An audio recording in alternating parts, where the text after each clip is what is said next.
Hey there, this is Mr. Pulliam coming at you live from the chorus room. I can't keep that up. I am not a YouTuber, and I am not going to pretend, and let's face it, it would be a little weird if I acted like that through the entire lesson. So, let's get on with it, shall we?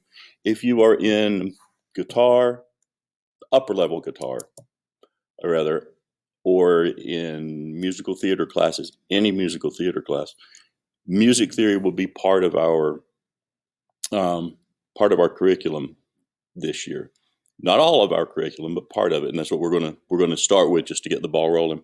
Guitarist, I think you all know why you need music theory, uh, how it will help you as a musician, as a guitarist, and some of you have come to me last year wanting to understand what makes one chord a particular chord versus why is it not some other kind of chord. Um, Music theory explains that. Doesn't dictate it, but it does explain it.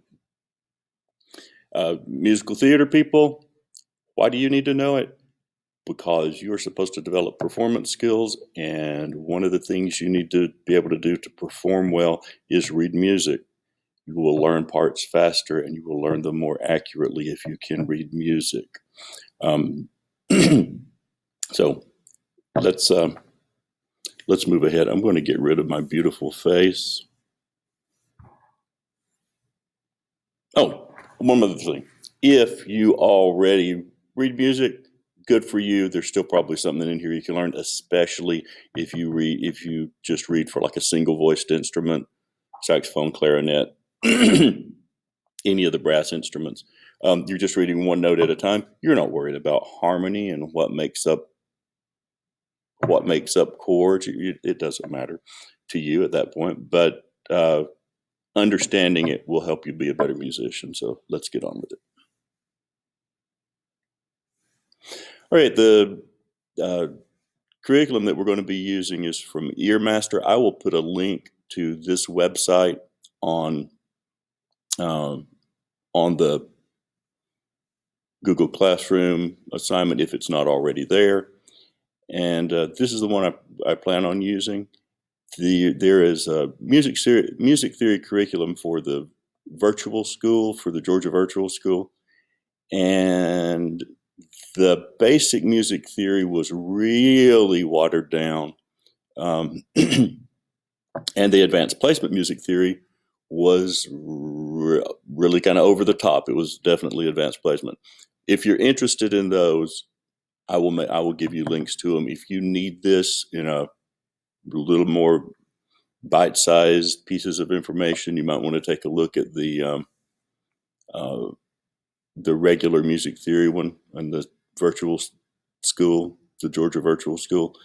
Uh, Probably a little easier reading level too.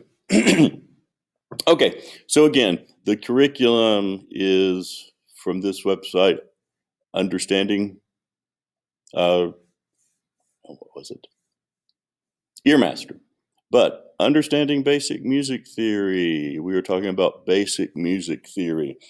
Not going to get into anything really complicated, just really going to get to a starting point.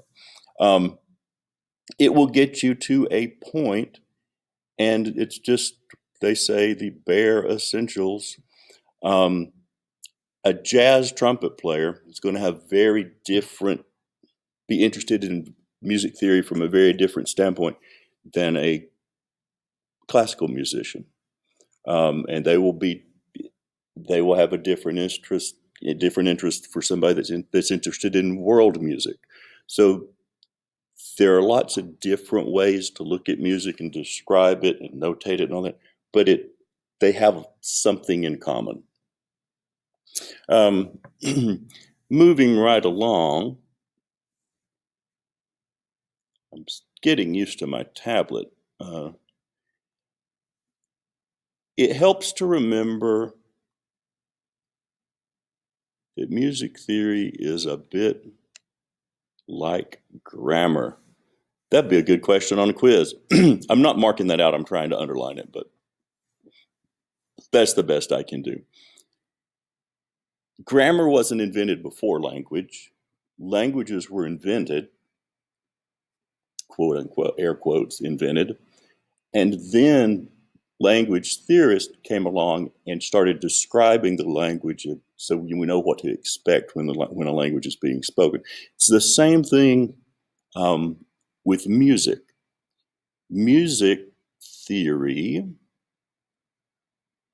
comes along after a group of composers and performers have developed a musical tradition. So it comes along after a musical tradition. All music theoreticians do is study music and discover good ways of explaining it. Again, not marking through it, trying to underline it. Or they, again, pardon me, I'll try to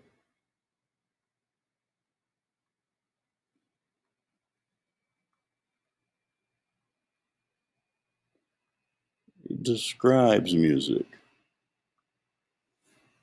Music theory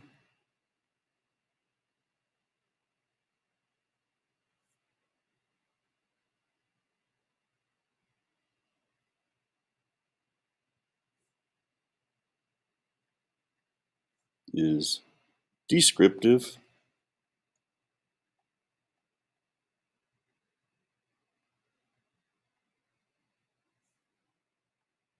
not prescriptive.